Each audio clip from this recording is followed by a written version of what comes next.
Greetings and salutations, everyone. I hope everyone is doing well today. Today I've got an upload that I am very excited to share with you. I have a subscriber encounter. I also am going to go into a backlog of mysterious deaths by unknown animals, news cover-up, and I want to explore the culture of cryptozoology. A lot of people just think cryptozoology is Dogman, werewolf, Sasquatch, Jersey Devil, Champ, Nessie, Chupacabra. Well, that is it, but that's not all of it.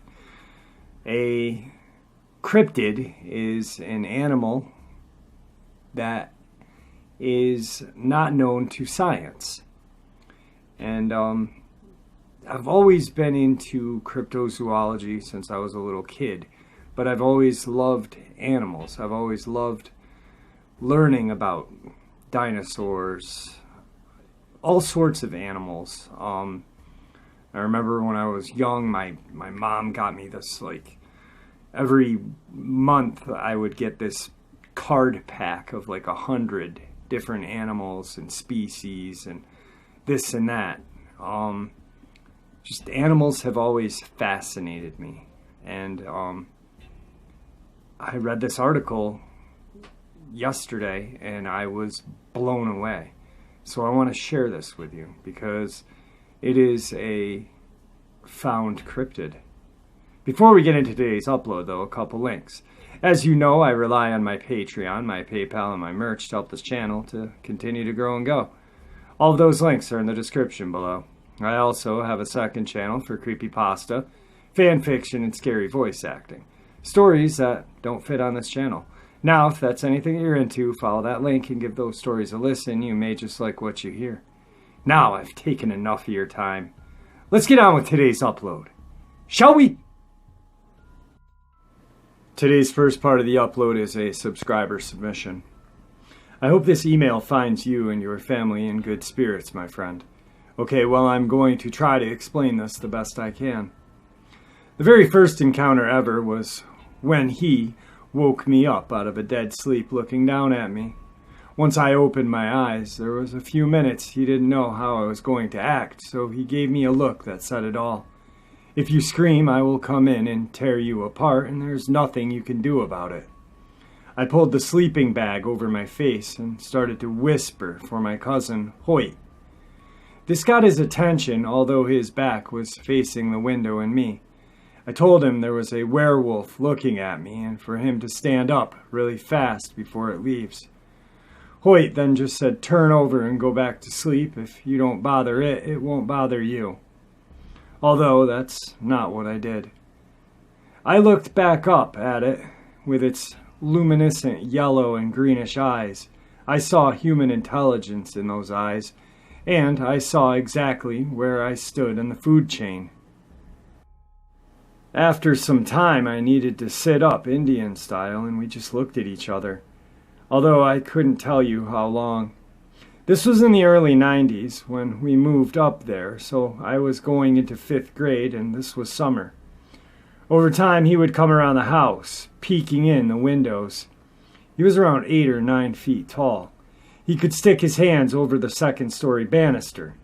His eyes would be from the floor of the second-story deck to the bottom 2x4, if that makes sense, and he could see into the living room upstairs. Sometimes we would be playing games downstairs, and my cousin Coleman would see him in the reflection of the TV and go running into his room screaming, "It's here, it's here." Over time, we, this Dogman and I, would stay up at night and just talk with each other without talking, if that makes sense, because we always had a window between us. Over time, I could feel where he was without seeing him. Although there's always this predatory sense about him, for the most part, I didn't feel threatened by him. Yeah, there was times I would feel like the presence was stronger for some reason, and I remember one time I was running around the gravel circle we had just outside the property. I felt him up to my left, and I got a sense that I needed to get my ass back to the house, and I did. I would back up slowly, with my head down till I got to our gate and haul ass. There was this one time we were all coming out from my little cousin's room. It was my Uncle Beep, me, Hoyt, Coleman, Tessa, my aunt, my mom, and Andrew and Agnes. My uncle stopped, bent down with his arms outstretched, preventing me from crossing. Immediately I knew it was him, and I knew where he was, although I couldn't see him from where I was. Now I know my uncle wouldn't do this for a grizzly or a puma, plus his guns were to the right of us, not even 5 feet away. My uncle said, "Don't move, don't breathe, don't blink." Yet the moment my uncle raised back up, I ran to the kitchen window and started knocking on the window as he was walking up the hill beside the house. As I knocked and waved, he kind of just gave me this sideways glance from his eyes and continued up the hill. I remember his arms almost hit the ground, they were so long. He had a tail that curled up a little, and he looked like a gray wolf with white and black in his face. My uncle and aunt started yelling at me, and Beebe took me from the window and asked what I thought I was doing. I simply told him I was waving at my wolf friend and we would talk at night when he came around. You should have seen the look on their faces.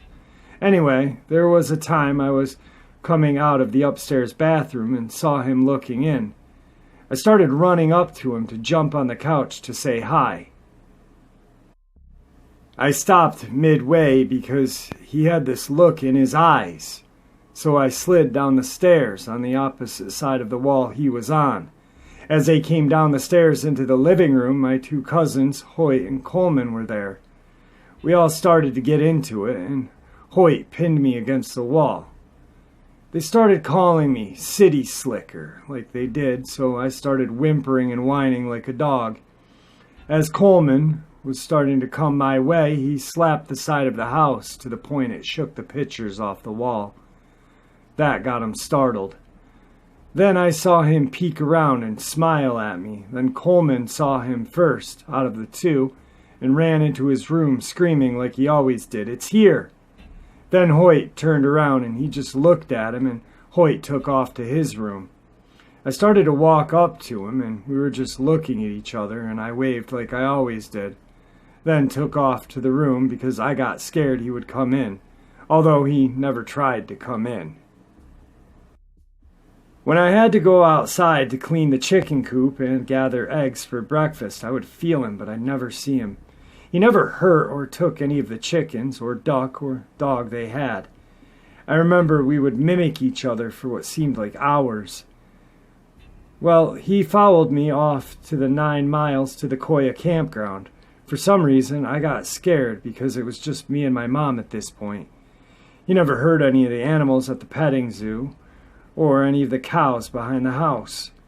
I remember he grabbed my leg one night through the window because we lived in a trailer and the windows went out from bottom to top. That makes sense. It scared me so bad I jumped out of bed in fright, yet I remember the cold padded touch of his hand.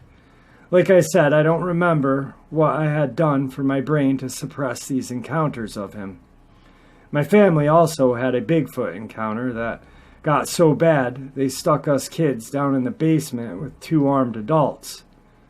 They chased this Bigfoot was on the roof and snatched one of those wiffle ball bats. I remember the 3 of them came back and one of them actually pissed themselves. I tried to get them to talk about it, but they wouldn't, so I went out and saw what was going on. The 2 neighbors' German shepherds were going apeshit, trying to get at the wood line. I remember walking halfway to the wood line and I could still hear the dog's teeth gnashing.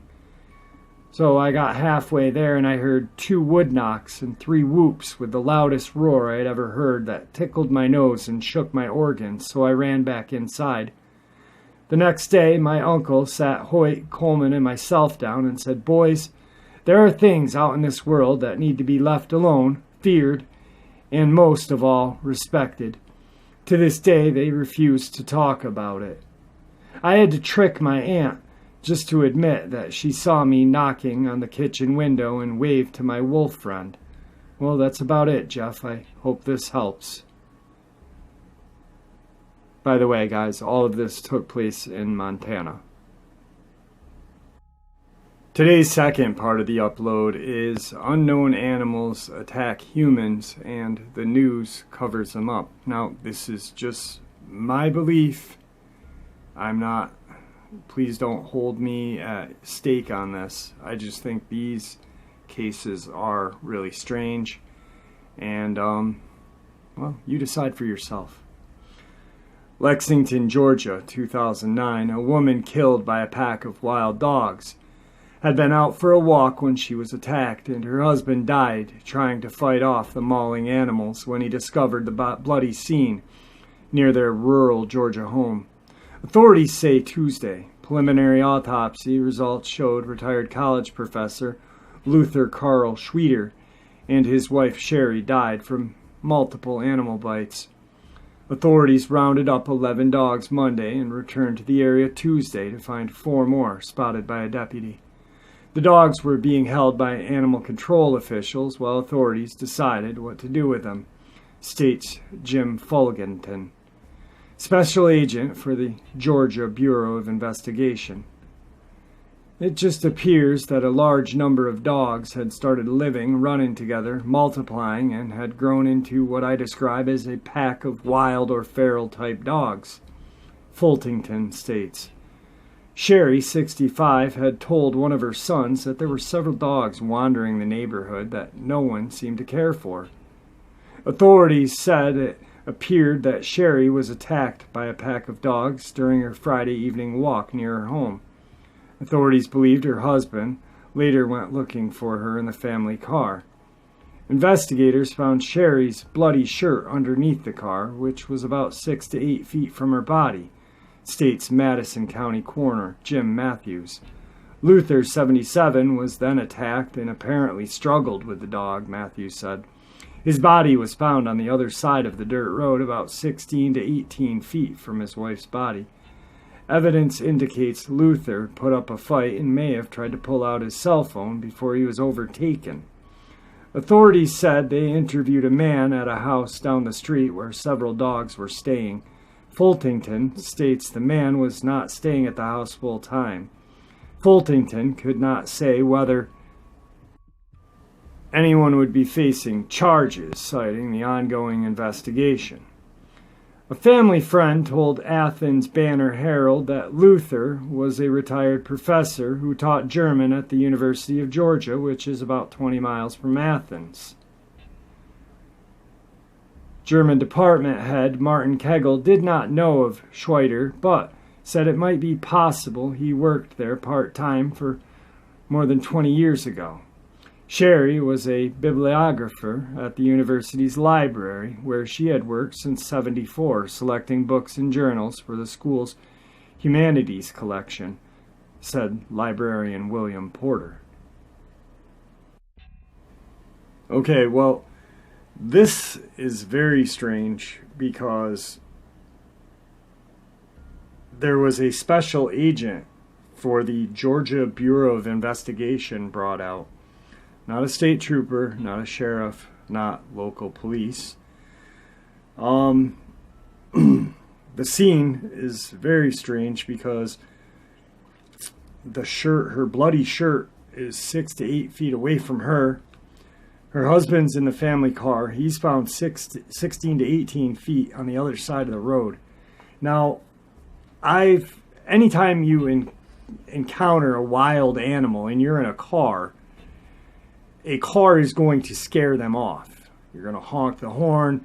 You know, if my wife or friend or anybody was lying on the ground getting mauled, I would pull the car up as close as possible, wailing on the horn.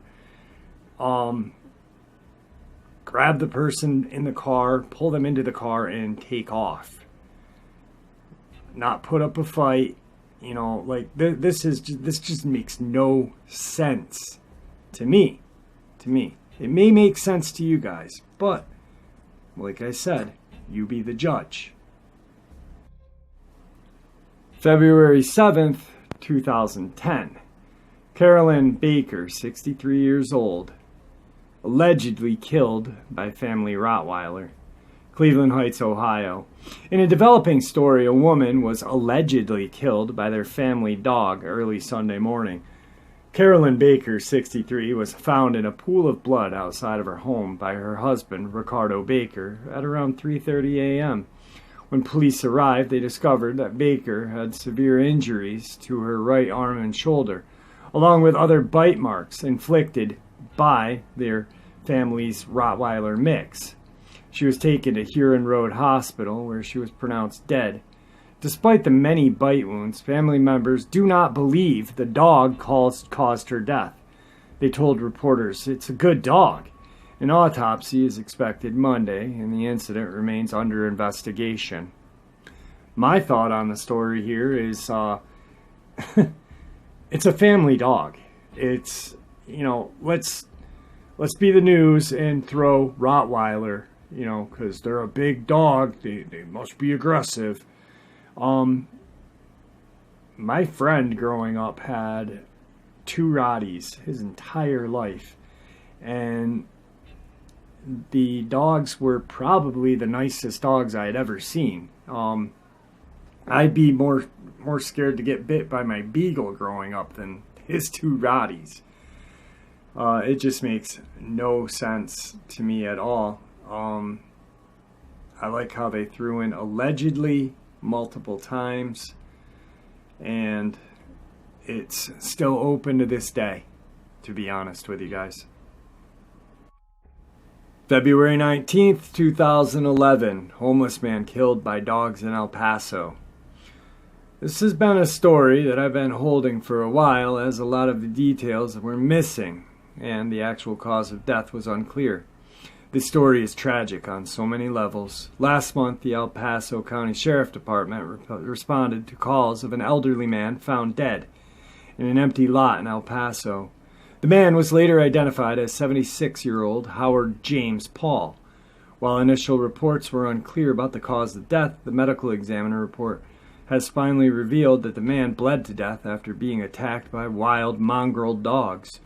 Paul was described a well-known homeless man who lived in the community, as many people came forward, recalling having known Paul, and described him as a very nice man who often gave what little money he had away to others he felt needed it more. They also said that he had grown to like the living on the streets. After weeks of trying to find the victim's family, local authorities had given up. And one local couple, who were deeply touched by Paul over the years, stepped up and claimed his body because they felt he deserved more than to be abandoned at death. The woman said she was strongly influenced by Paul, as he came to her McDonald's every day when she worked there as a teenager to fill his thermos up with coffee. After seeing him give extra money to others influenced her at late to become a food stamp and Medicaid worker. For a whole host of reasons, this story is touching. Homelessness is something far too common in this country, even though, as a country, we are surrounded by wealth. Meanwhile, that it is interesting that even this man, who had no wealth, no power, was able to touch a woman to the point of influencing her career choice. The event is both tragic and preventable, and definitely shows us that dog attacks like this, while very rare, are very circumstantial, and you cannot solve the dog bite problem without first dealing with the societal issues that surround them. As this story has drawn on in El Paso, it has been picked up by a handful of other local El Paso news outlets.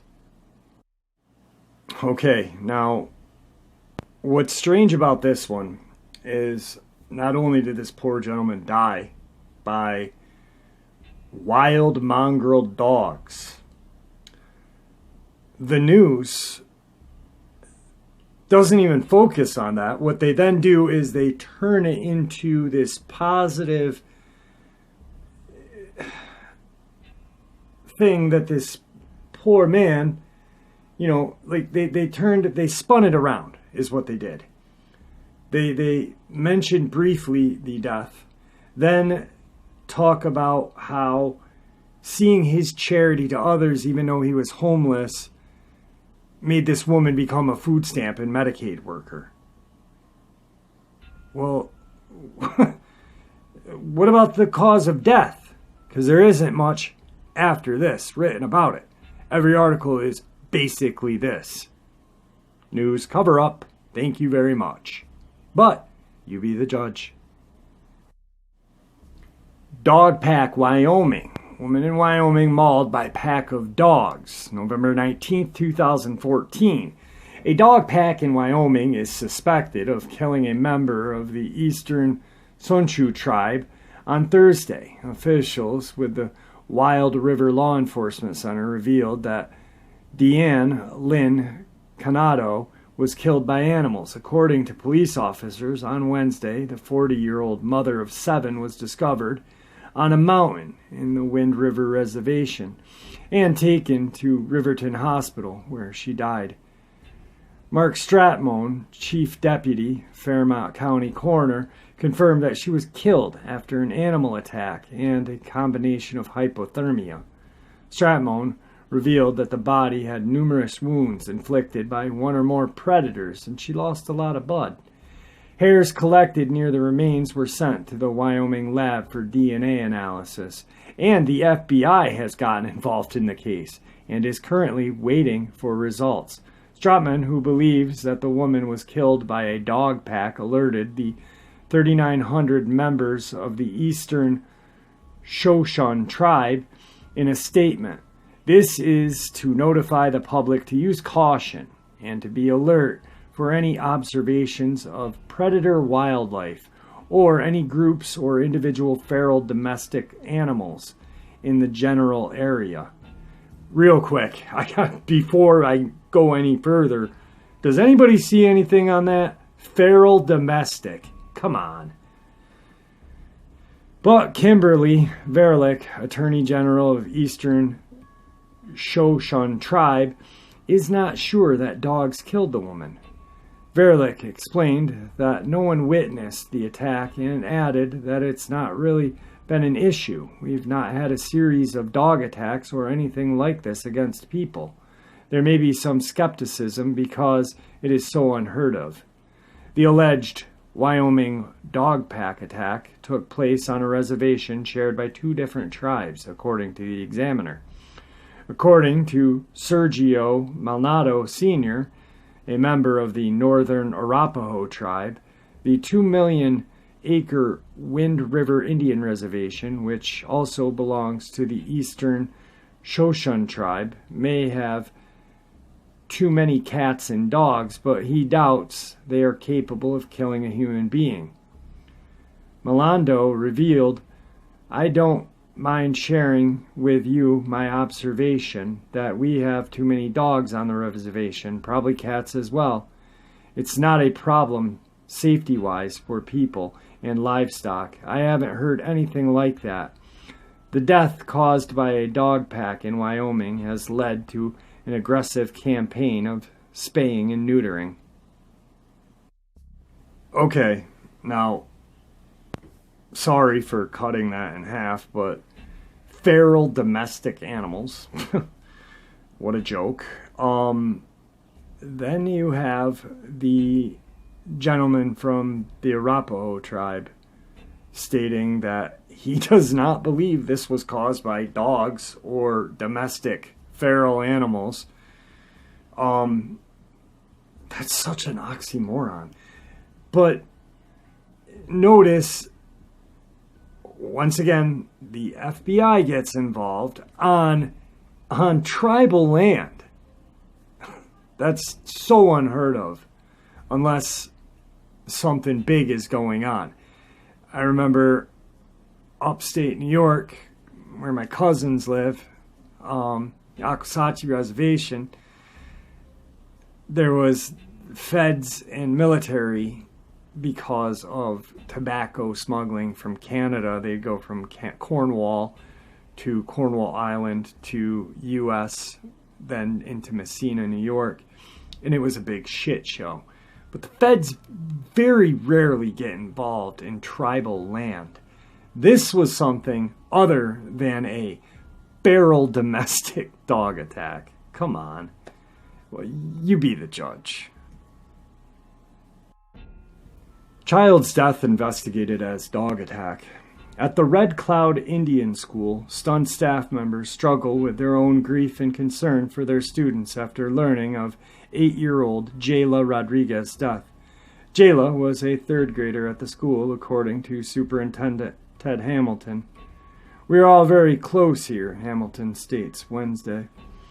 "There were lots of tears today. It's a big tragedy. A lot of people are upset," said Fred Pond, director of the Community Action Program office in Pine Ridge.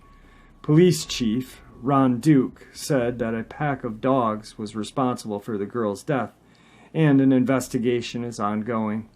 An autopsy was planned. Officers were unsuccessful in their attempts to find any roaming dogs after the attack in the Crazy Horse housing area at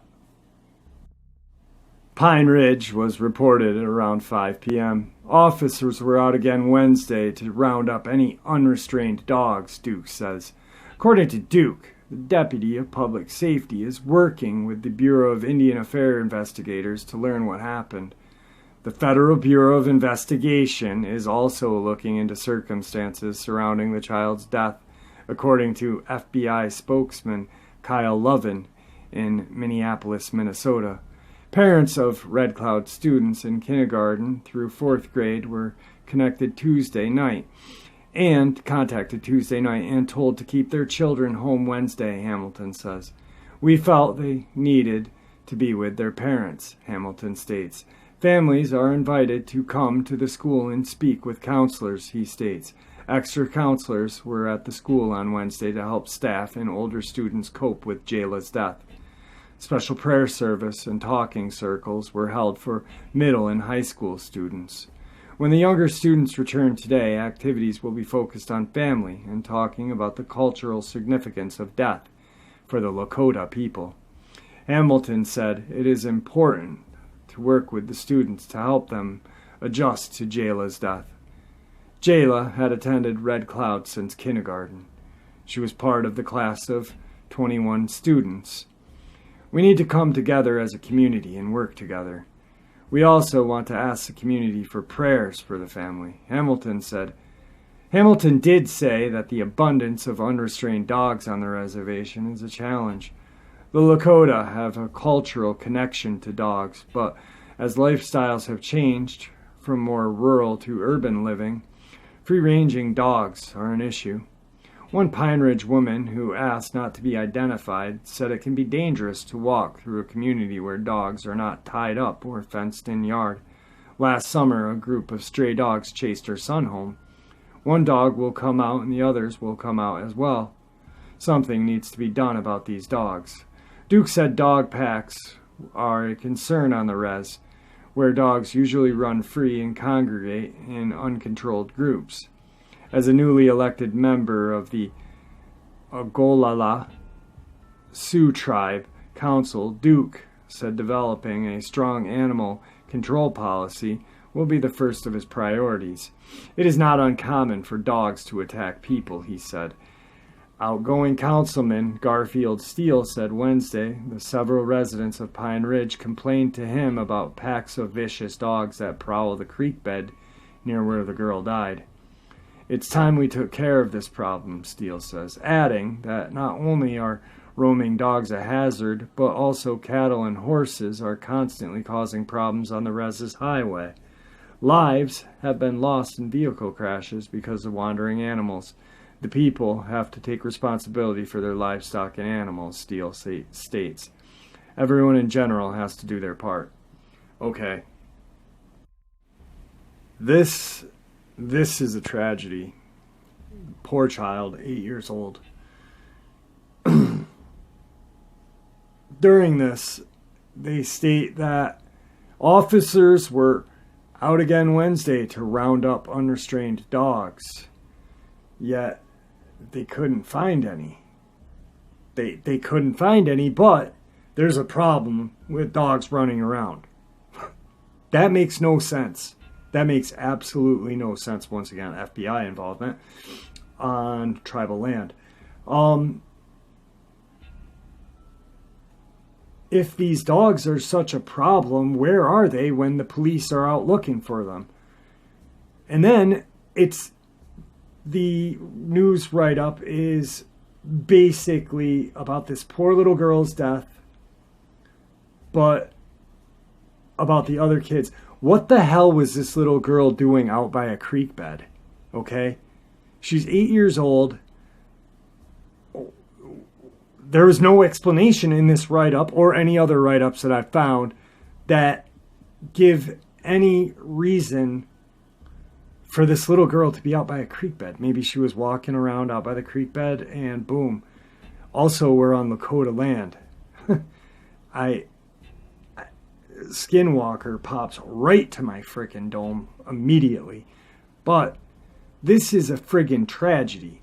And then they want to talk about how the kids and the parents need to come together and talk and let's hug it out. Let's get a safe spot and this and that. Dude, a little girl died. This article is shit. And it focuses more on the kids, the counselors, the people, the yada, yada, yada.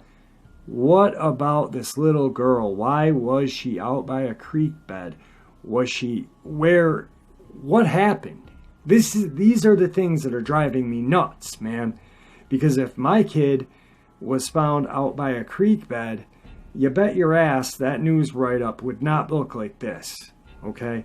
This is the news working with the FBI to cover that up. That was me banging my little paper holder thing too. Sorry guys, I get pissed.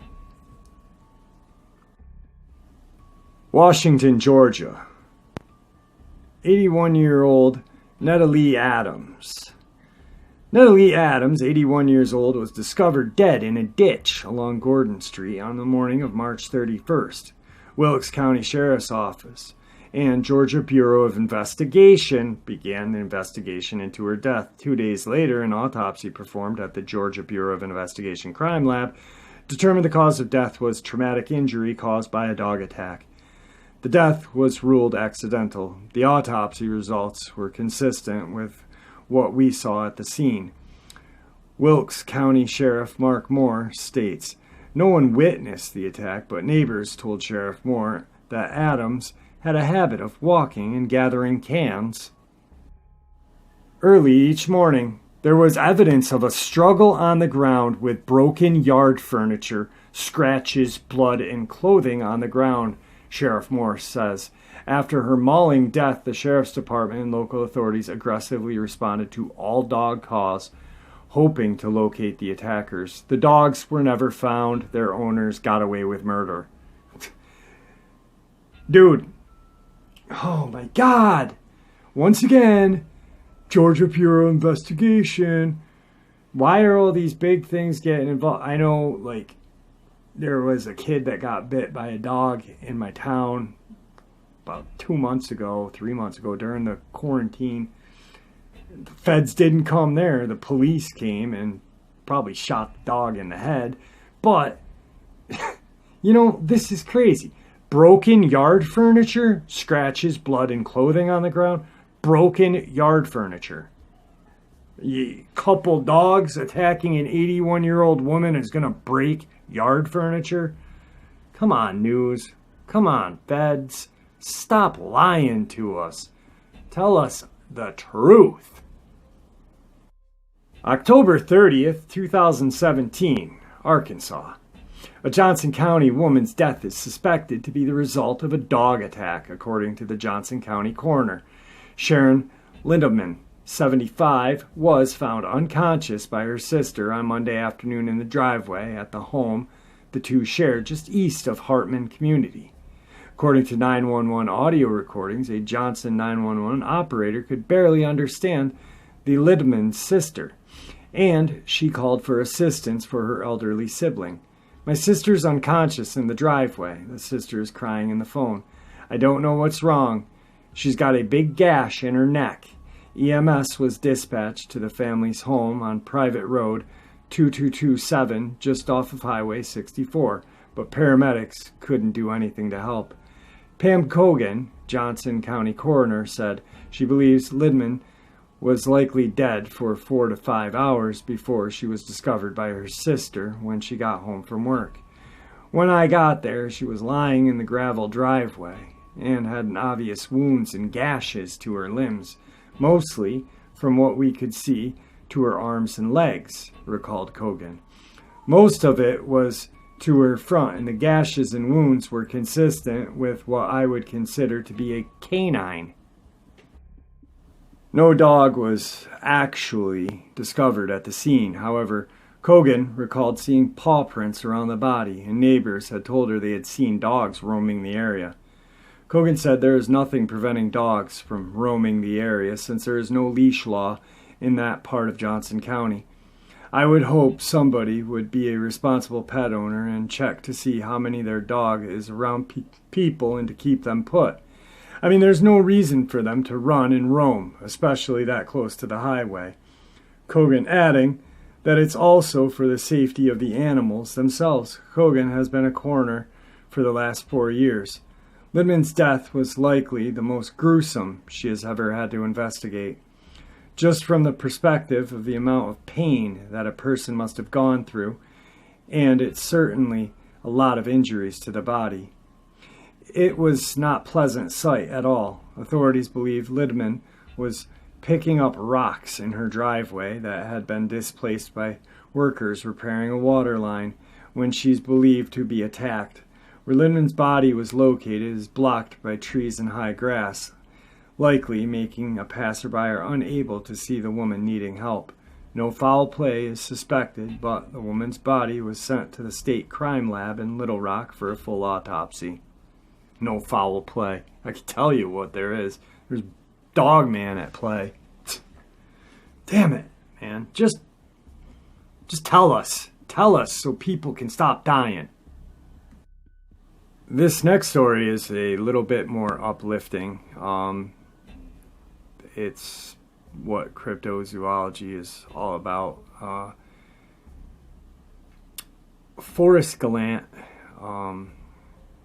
is a biologist, and he discovers animals that are thought to be extinct or not exist.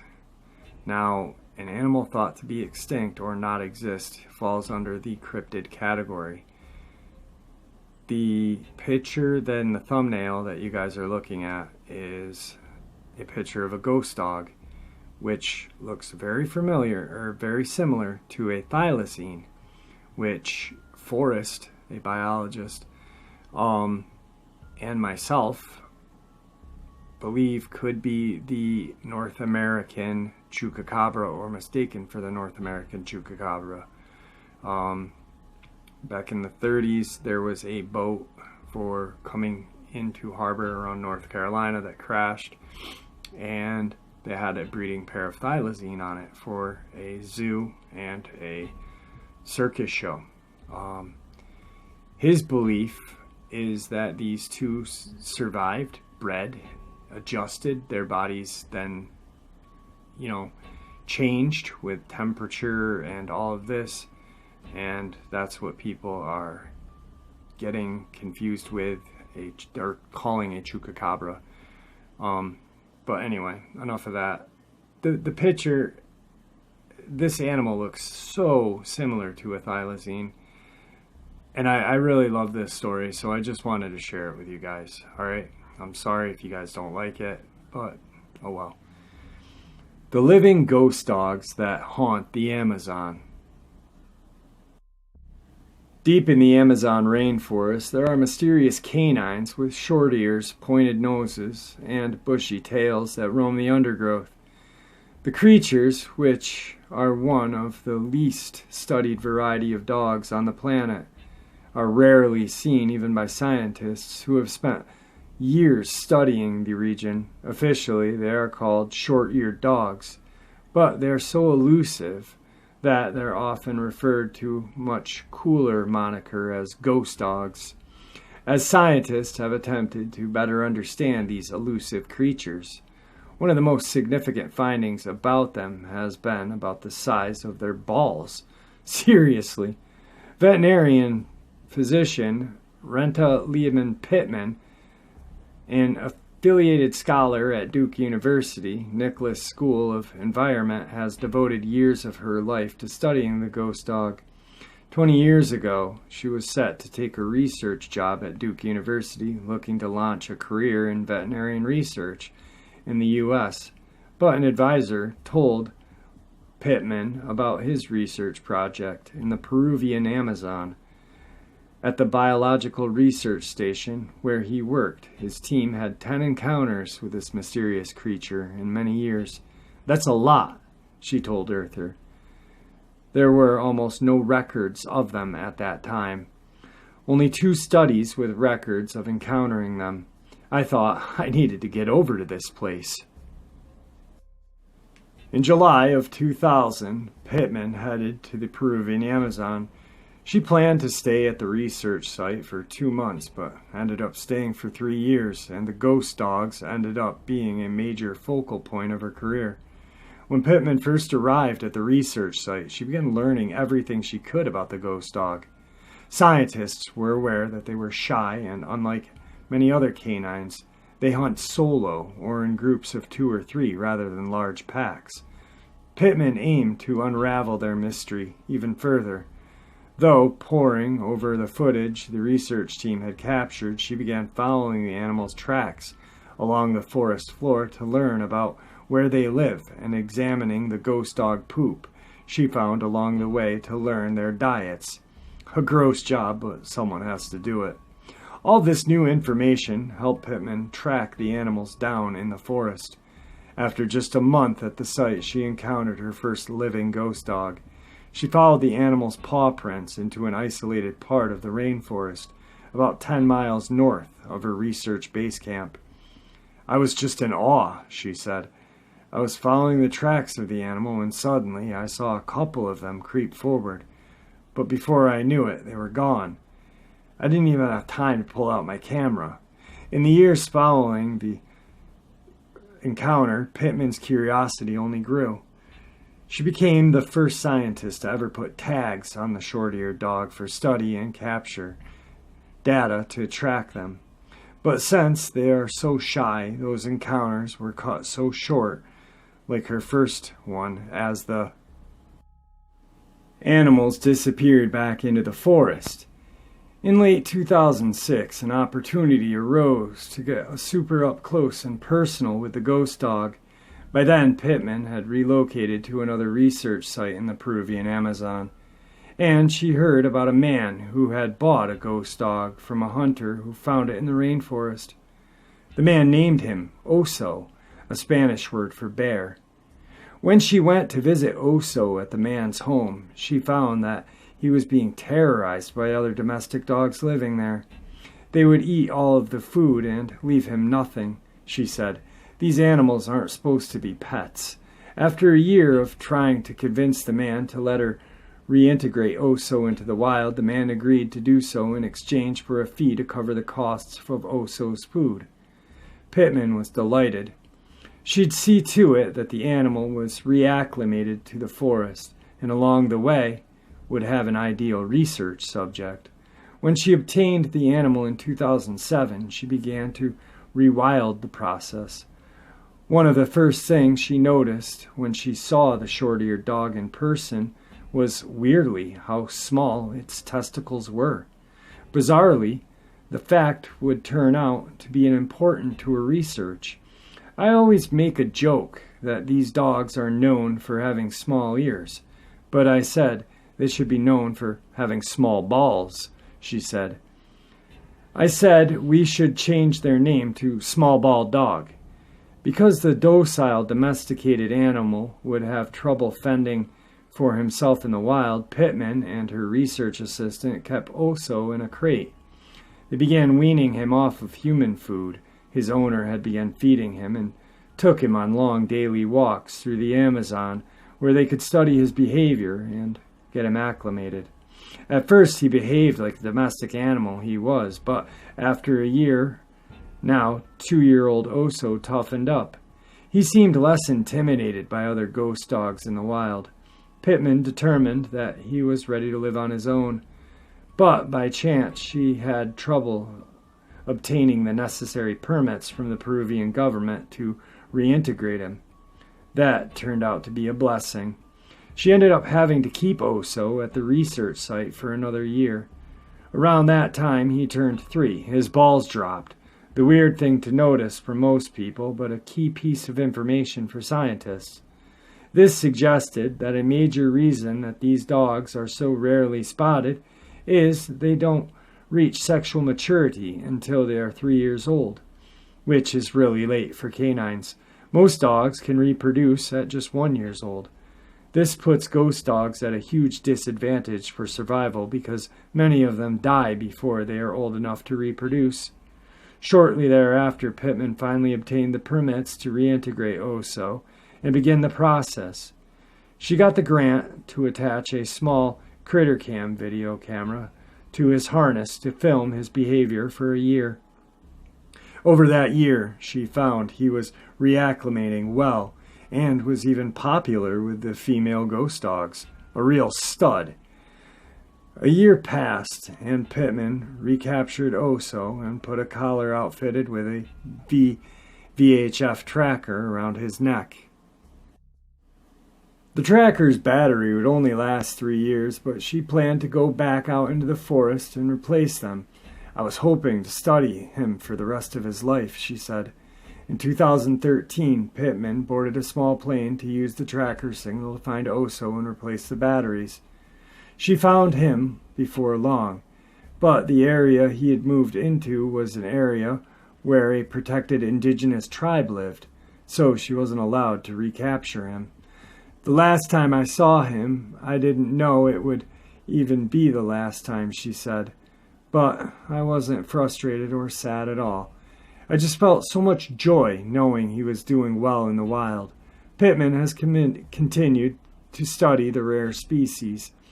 Scientists don't have an exact population estimate, but she thinks there are fewer than 15,000 of them left.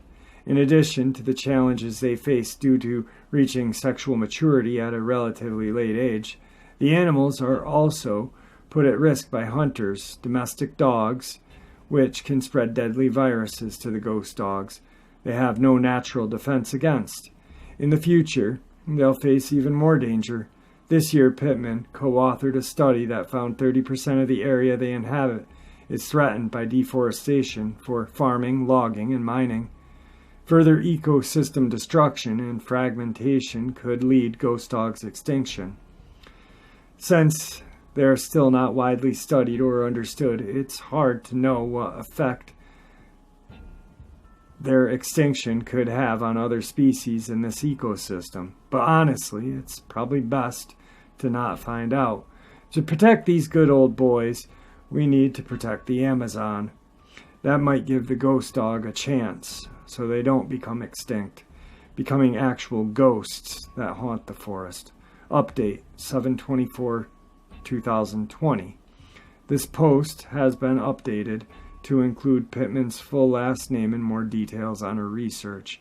It also notes the fees she paid for Oso was to cover food costs, and that her advisor was in the region to work on another study not tied to the ghost dog. Wow. I read this story or article earlier. I read it twice, when I first saw it and then earlier today when I was reading it to my daughter and showing her the pictures of this just amazing animal. And it just goes to show that, how many people heard of this? I had never heard of it before. There are so many interesting animals out there that we have yet to discover.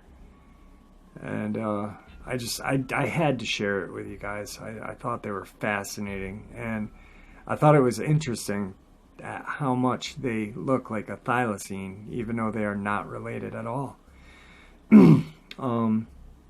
I'm actually really happy with today's upload. We had an encounter we had some news cover-ups, and we had this really fascinating article about the Amazon's ghost dog. I hope you guys liked today's upload as much as I enjoyed sharing it with you.